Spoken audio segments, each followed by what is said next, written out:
It's a Mailbag Monday. We've got your questions about the most impressive prospects in spring training outside the top 100, when to move a pitcher from AA to AAA, and is Baltimore Orioles outfielder Heston Kjerstad going to end 2023 as a top 50 prospect? Let's talk about it.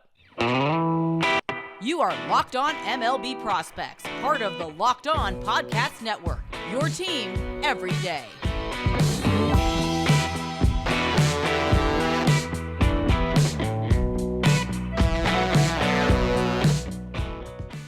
Yes, welcome on in to Locked On MLB Prospects, your home for all things minor league baseball. I'm your host, Lindsey Crosby, editor-in-chief of BravesToday.com, freelance baseball writer and podcaster, and thank you for making this your first listen. Every single day, we're proudly part of the Locked On Podcast Network, where it's your team every day. And today's episode is brought to you by our friends with the Ultimate Baseball GM app. If you've ever dreamed of becoming an MLB GM and managing your own franchise, this is the game for you. Visit ultimatebaseballgm.com or look it up in the app stores, because our listeners get a 100% free boost to their franchise with the promo code LOCKEDON, all caps, in the game. Taking your questions like we do every single Monday. This is your show. Reminder, if you have questions for the show, I'm on Twitter at Crosby Baseball. Show's on Twitter at Locked On Farm. You can email us, lockedonmlbprospects@gmail.com, or drop your questions in the Locked On MLB Prospects Discord. Links in the episode description, links in the show notes.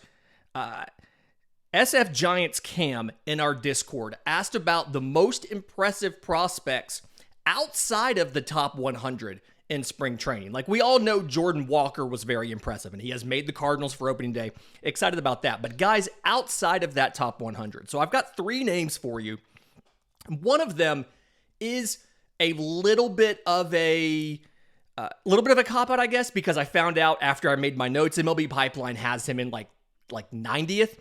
But Dodgers outfielder Andy Pages, 2018 IFA out of Cuba.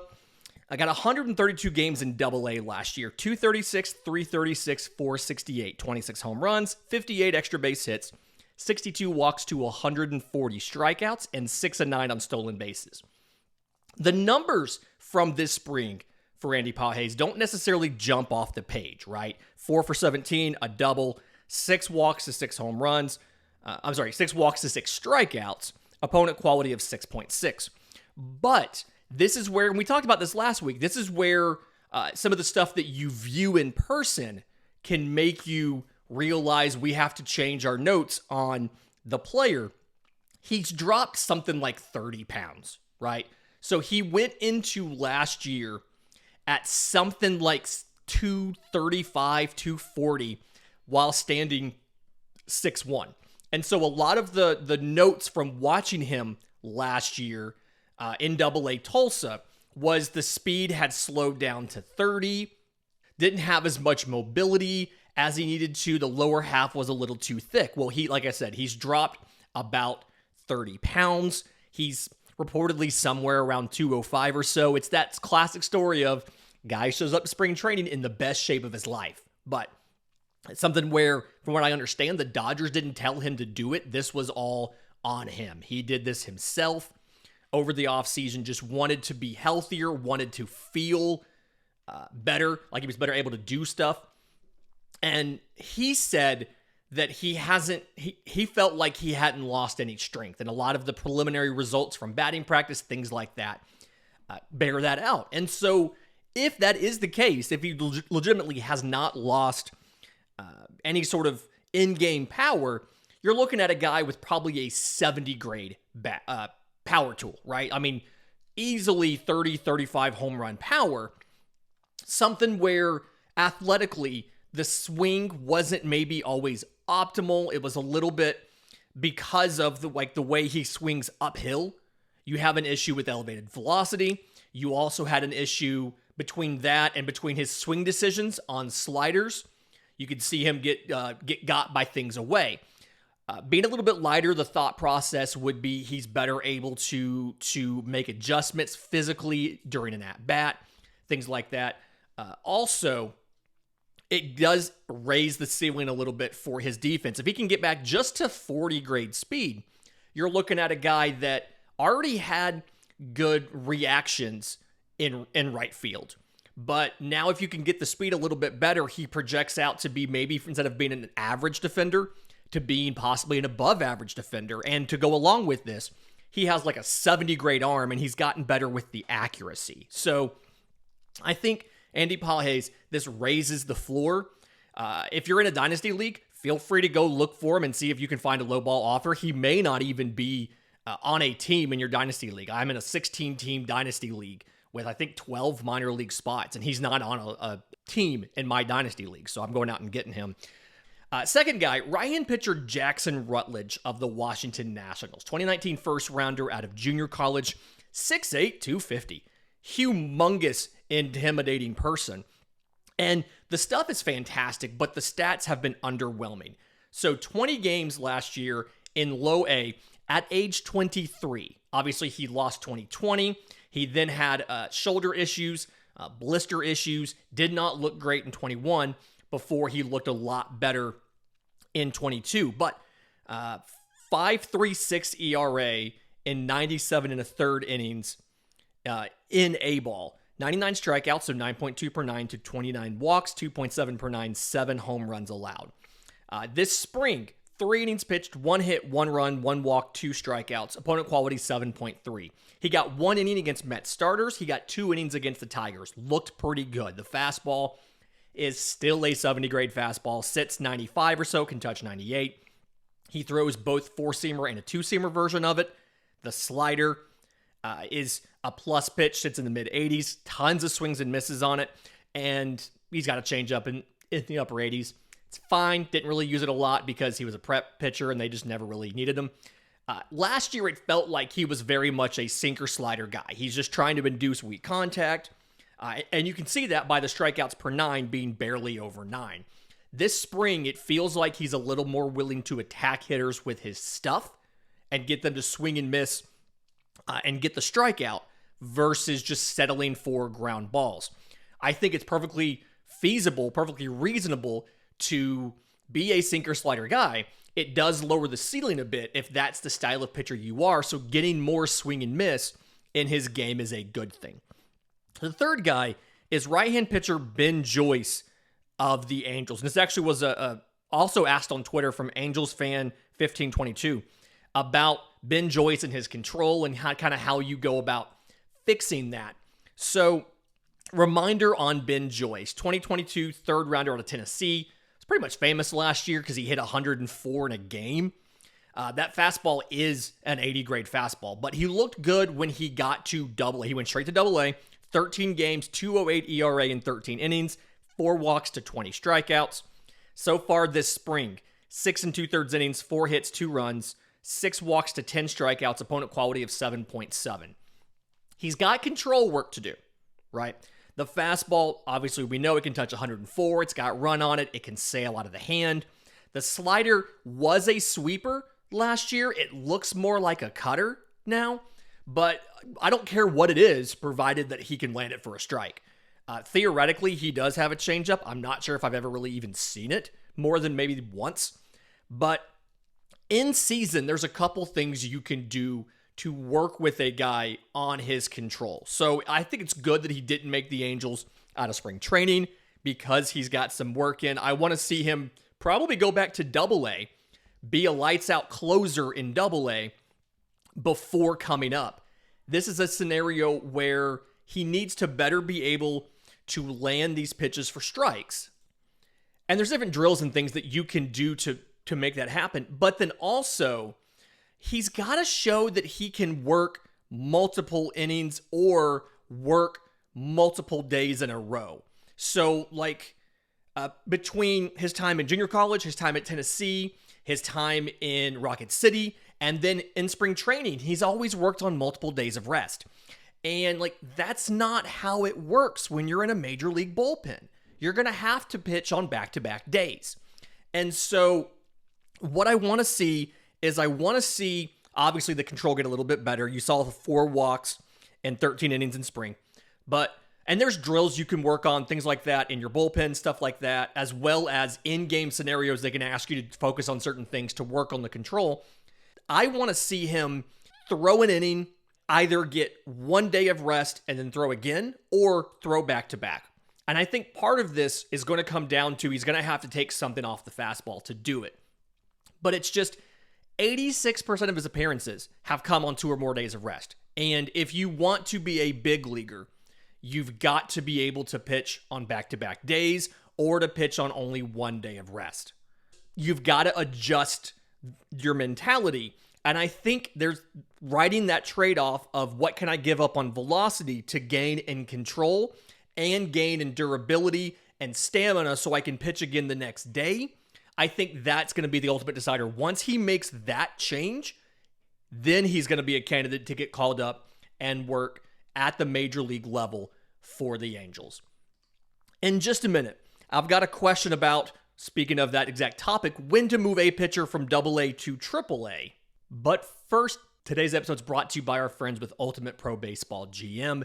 This is, I can't stress enough how much fun this game is. It is in your pocket, the ability to simulate a major league team and simulate an entire baseball organization. If you're listening to this show like me, you care about prospects, but you also have thoughts about, well, this is how I would run an organization. This is what I would do. This is what I would change. And so that's what's cool about Ultimate Pro Baseball GM. You can go and you control every aspect of your organization. You're managing the finances. You're balancing payroll with what you make from concessions or ticket sales. You're broadcasting, all of that. You are controlling scouting and drafting players. You are controlling free agency. You are controlling when to promote players. You're dealing with personalities, whether it's your coaches and your staff, whether it's the personalities in your clubhouse for your players and the morale and how that works. Maybe you want to tear it down to rebuild your farm system. You have to keep the players at the major league level happy through all of that losing. You have to keep fans coming to the ballpark. It's a very realistic and challenging game world. We have a league between a bunch of the different Locked On MLB hosts. So like you can create leagues with your friends and you and all your friends can play the league as well. But I am competing with some of these other hosts and my team it's fine. It's holding its own at the major league level, but by far, I have the best farm system. And so it's something where I project to have more money in free agency than a lot of those other teams will. And I'm going to have more contributions from my farm system than they are, which means I'm in a very advantageous position when it's time to figure out what free agents I'm going to go sign. I can probably outbid anybody because I have less holes because I've got prospects that I feel good about. I'm also noticing that reluctance to trade your own prospects about overvaluing your own guys. So it's really interesting to kind of see how that works. But anyway, Locked On MLB Prospects listeners get a 100% free boost to their franchise when you use the promo code Locked On in the game store. Make sure to check it out. Download the game.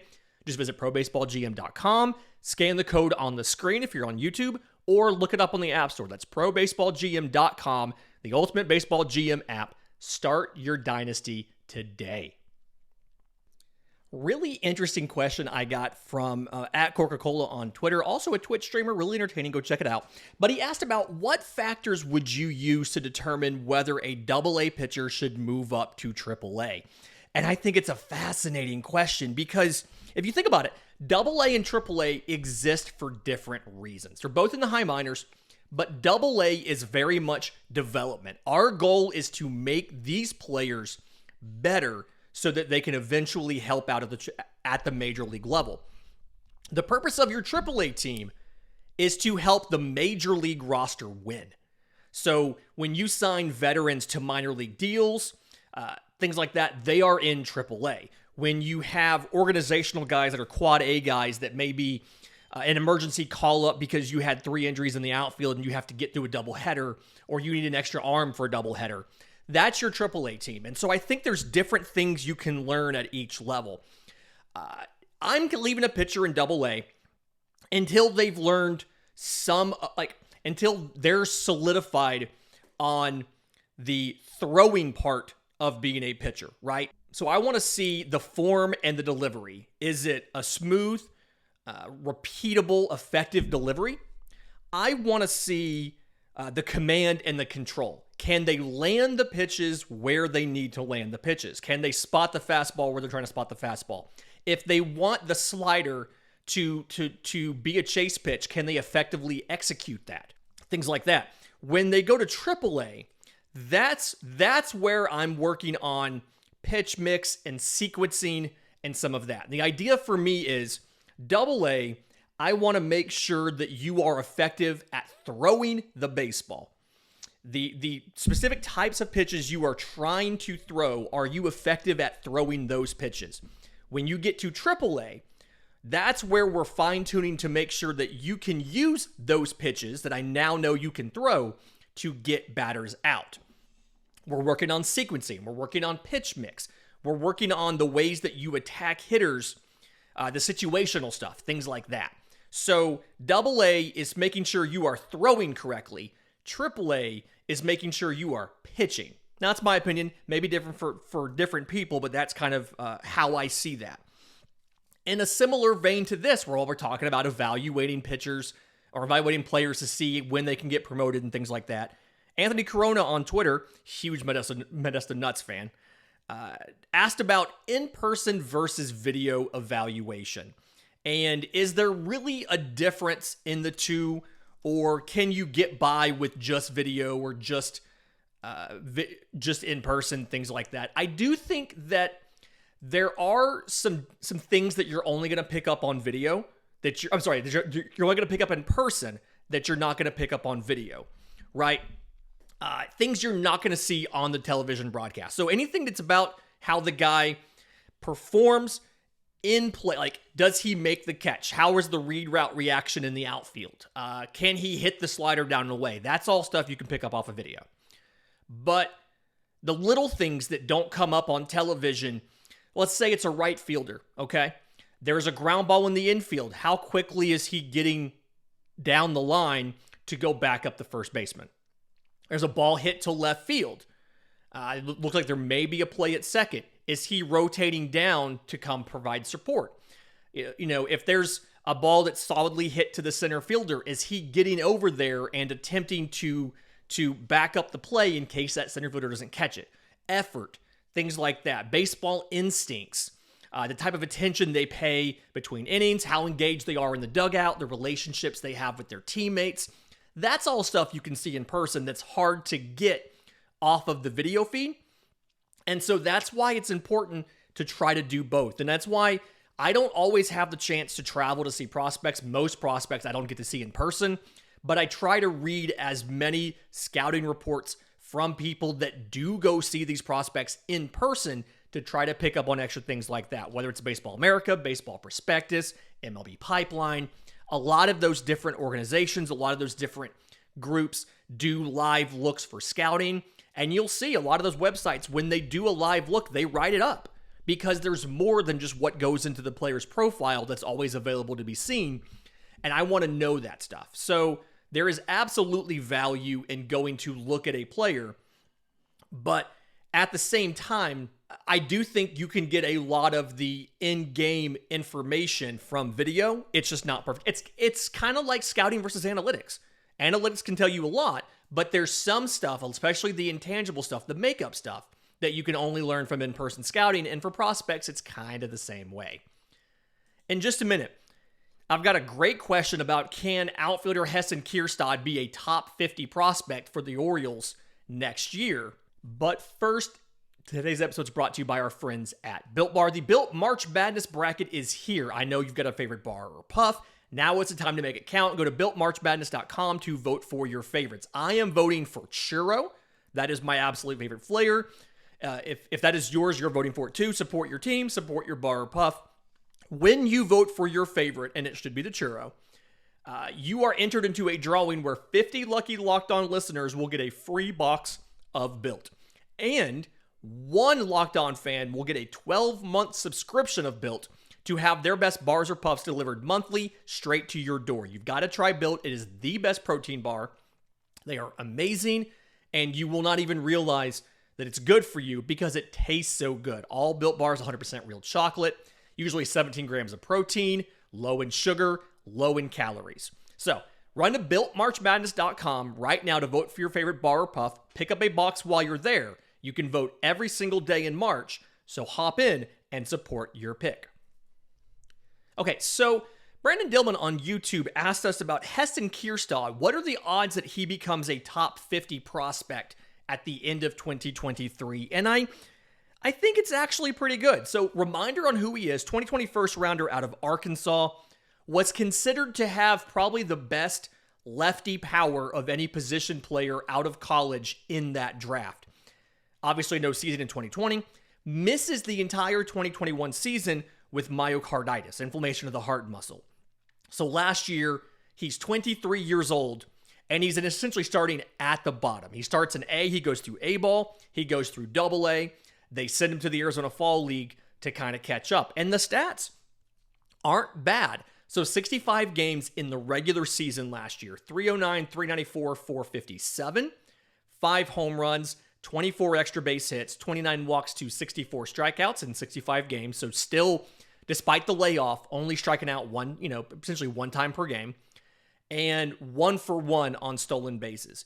Goes to the Arizona Fall League. You can tell the power is getting back. He gets 22 games playing for Scottsdale. I think it's the Scorpions. 357, 385, 622 slugging.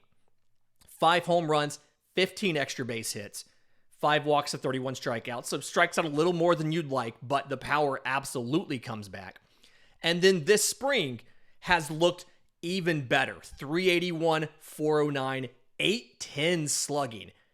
In 23 games, he's got 4 home runs and 9 extra base hits. Opponent quality of 6.7. So he's not facing terrible. He's essentially playing right around a double-A level. So I expect him to probably go to double-A Bowie this year. And I like what Heston Kjerstad does. I think that defensively, you're still looking at a corner outfield guy. The arm, I'm pretty sure it's going to be above average. Well, I just haven't seen a lot of the arm this spring. I've mostly seen offensive highlights. But the whole goal here is he needs to see the pitching, right? He needs to see good velocity. He needs to see breaking pitches away so he can work on the chase and things like that. It's just exposure to that high-level pitching. So I look for him to be in Double-A for most of the year, looking at moving him to Triple-A towards the end of the year. But I've got him absolutely as a guy who should jump into the top 50 by the end of the season, at the end of his age 24 year, and us talking about a 2024 call-up for Heston Kjerstad. Another guy where if he's available in your fantasy league, go out and get him. Been very impressed offensively with what I've seen so far. Another question from our Discord, Scuba, with 2 O's and 3 A's, asks about Astros pitcher Alex Santos. Alex Santos was a 2020 second-round supplemental out of high school. Obviously didn't pitch in 2020. Got in some games in low-A Fayetteville in 2021. Last year, 23 games, 14 starts, 82 and 2/3 innings, 5.99 ERA. 104 strikeouts, so 11.3 per 9, to 37 walks, so 4 walks per 9, and gave up 15 home runs. He's got a combination of tools that fit the Astros and what they like to do, right? The issue you have is it's a lot of it's mechanical, and then it's the type of pitches he has. So he's got a fastball and a curveball. Those are the 2 main pitches. Fastball sits 92, 93. He can run it up to 95, but it's a lower 90s fastball. Has a lot of spin to it, so it's got good carry up in the zone. Curveball is a vertical breaking curveball. I think it's plus, but fits what the Astros like to do very well as far as the fastball, curveball in the same tunnel. What I want to see, he has a changeup. He really used it in high school because most prep pitchers don't. He's starting to work on it a little bit, but it's still below average right now. I think if the changeup can continue to get better and you can give him a slider that gives you horizontal break the other direction from the changeup, you're looking at a guy that is a potential starter, has a lot of stuff. The issue you have is his arm action's kind of whippy and doesn't really have a lot of smoothness to it. And then he doesn't always mechanically repeat the delivery. Something where you need to get him to go through the biomechanical analysis, which a lot of teams do in spring training, so he may have already done this by now, but needs to go through and do a lot more of the biomechanical streamlining of the delivery, getting everything to be smooth, because he has to be able to repeat the delivery. When he doesn't, that's where you see the control issues, the command issues. That's where all of that comes up. So, promising player. I believe both Baseball America and MLB Pipeline dropped him off their Astros top 30. I think he probably should still be in there, but towards the back of it. I mean, I'd probably 28, 29. I want to say Baseball America had him in the top 15 in this system last year. Like, that's how far he's dropped because he put up a 5.99 ERA in low A Fayetteville and went 0 for 11 on decisions. He did not win a single game officially. Pitcher wins are dumb, but still notable that he didn't have one. So I think he should still be in there. The potential's still there. He's just biomechanically got to work it out. Chef Shelios in our Discord asked about impressive prospects in the World Baseball Classic outside a couple of the ones we've already talked about. We talked about Harry Ford. We talked about Sal Frelick. We talked about Edward Julian because we love the Canadian prospect God of Walks. But there was a couple other guys that were really impressive. And I think the impetus for him to ask this question was right-hand pitcher Duque Hebbert from Nicaragua. 5'9", and he left the WBC with a contract from the Tigers. So, again, 5'9", he's a sinker slider guy. He sits right around 89 or 90 miles an hour with a sinker. He's got that slider around the same velocity, changeup's a little bit faster, but he struck out Juan Soto. He struck out Julio Rodriguez. He got Manny Machado swung and missed at a slider before he got a double, and then he struck out Rafael Devers. And it's like, okay, dude's 5'9", but he can pitch. He got a contract. That was really impressive. Continuing with some of the rest of the ones that I saw, I haven't seen anybody else get a contract yet, but there were some other impressive prospects. Javier Assad, a right-hand pitcher out of Mexico. He's a Cubs prospect. So he was the piggyback for Patrick Sandoval against Team USA. Went 3 innings. He got 6 straight outs. He got Pete Alonso. Struck him out. He had it was like fastballs at 96 and 97. He got Kyle Tucker. He got Tim Anderson. He got Will Smith. He got Jeff McNeil. He got Mookie Betts. Gave up a single to Mike Trout, which that happens. Not a big deal. Then he gets Goldschmidt, Arenado, and Alonso out to end the appearance. And I'm like, that if you can get through those 3 innings, like, you're a dude. So I'm excited to see what Javier Assad does this year. He's obviously in great condition. His stuff works. Want to see if the Cubs can have unearthed the gem there and how they continue to use him this year. The third guy, outfielder Jose Ramos from Team Panama. He's a prospect in the Dodgers system. So Panama went 2-2 in their pool. First time they've won games in WBC history. He went 5 for 16. He hit a home run, scored 5 runs. Also, against Cuba, had, if I remember right, like a great running catch in center field where he collided with the wall and then still made the throw in time to get the runner at the plate. So, really good showing there. Something where we're learning things from these WBC games that we didn't think we would because you've got TrackMan in all these parks. You've got StatCast stuff now for all of this. Really impressed with those 3 guys. Fantastic week coming up this week. Obviously, opening day is on Thursday, so we've got our Rookie of the Year draft. A lot of other fun stuff coming up. Reminder, if you have questions for the show, I'm on Twitter at Crossy Baseball. Show's on Twitter at Locked On Farm. You can email us, lockedonmlbprospects@gmail.com, or drop your questions in the Locked On MLB Prospects Discord. Links in the episode description, links in the show notes. Until tomorrow's show, remember, it's always a good time to pay a minor leaguer.